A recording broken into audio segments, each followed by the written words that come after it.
Invite a Budget Blinds style consultant to show you how to transform your rooms just by changing your window coverings. Canada's #1 choice for window coverings. Visit budgetblinds.ca today. All right, Moses, join me for a look at sports. Of course, it was a busy time for pair lacrosse teams this weekend. Yes, it was, and it was a big one, of course, for Vermilion. Tops in the league, not too bad. But of course, we'll start with the Lloydminster Xtreme, our very own Xtreme. They were in action Sunday afternoon, taking on the Edmonton Wizards and hoping to erase a 2-game skid. Now, this one was a complete rout for the Xtreme, up 18-2. Austin Bookhart will find Terex Fisher Cobes 5-holing in. That made it 19-2.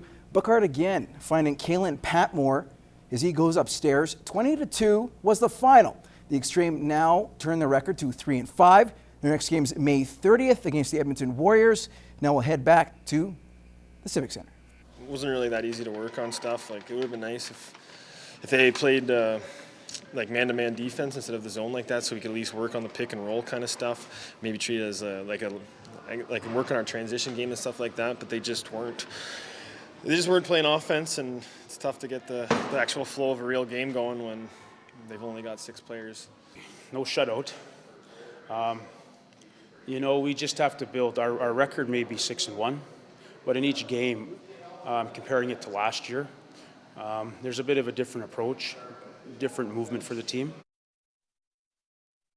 Staying with the lacrosse, the Vermilion Roar on a 4-game win streak, looking to make it 5 in a row with their homestand on Sunday afternoon, taking on the Edmonton Blues. This one was pretty slow, as the score reflects a lot of time, and there's the reason. 24 goals scored by the Roar, and it's definitely tough for the Blues when they hardly had anybody show up, only 6 players. Not much intensity there. The Roar now face the Edmonton Wizards next Saturday, and then the Westlock Rock on Sunday, both games at Vermilion Stadium. Now, the AAA Prairie Pirates earned a split to start their weekend, but on Sunday they took on the Regina Athletics looking for the sweep. Now, Blake Robinson got the ball. He threw 5 innings, giving up 6 runs on 7 hits.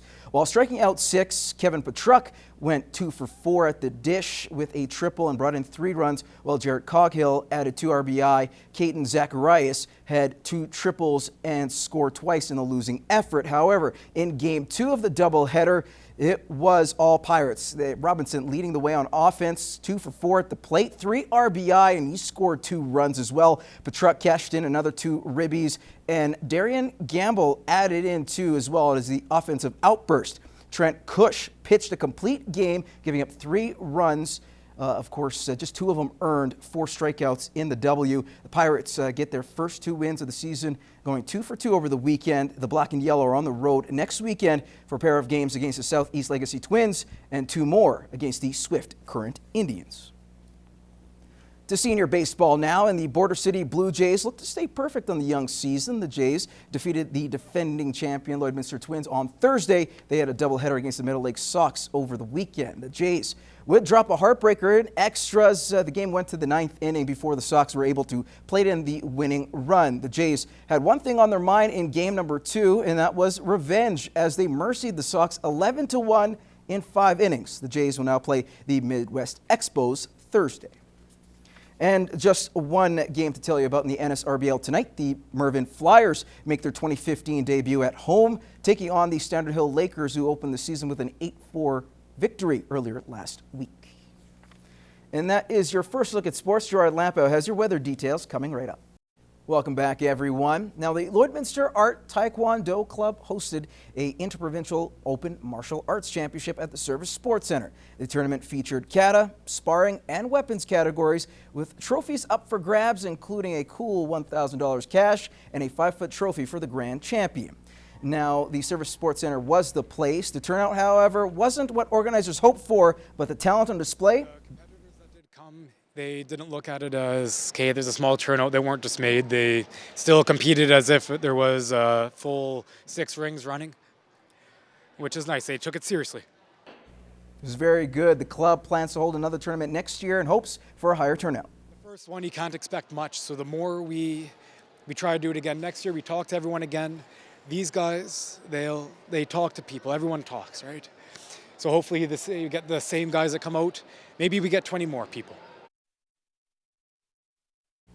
All right, and an update from the Saskatchewan Bodybuilding Provincials that took place on Saturday in Saskatoon. The Lloydminster area well represented with 5 participants competing. Lloydminster's own Alyssa Anderson competed in the figure tall category. She placed in 4th place in her class. Battleford's Kendall Salzil competed in the biggest competition, the Bikini C, where she finished just outside the top 5. Now, Kendall is preparing for a show in Nashville later in July. The unity pair of Tegan Klossler and David Guerin both finishing in the top 5. Now, Tegan is also competing in the Fall Show in Saskatoon and the UFE Show in Regina. Both are scheduled in October. And Onion Lake's very own Lynn Gaudette competed in the Bikini B category, finishing in the top 5. So congratulations to all the members from the area.